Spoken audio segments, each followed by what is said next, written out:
तिकडे पनवेलमधली बातमी येते। पळसपे फाट्यावरच्या उड्डाणपुलावर मोठे खड्डे पडलेत। खोल खड्ड्यात आपटल्याने अनेक गाड्यांचे टायर फुटलेत। मुंबईहून पुणे आणि गोव्याला जाण्यासाठी वापरल्या जाणाऱ्या उड्डाणपुलावर हे खड्डे पडल्याचं पाहायला मिळतंय।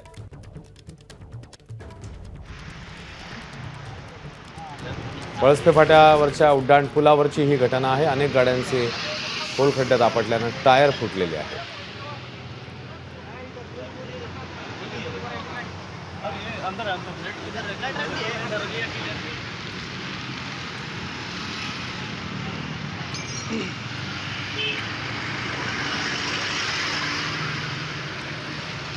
पनवेलच्या पळसपे जवळची ही घटना समोर येते। खोल खड्ड्यात आपटून अनेक गाड्यांचं त्यामुळे नुकसान झालेलं आहे। टायर फुटलेले आहेत। मोठमोठे खड्डे इकडे बघायला मिळतात।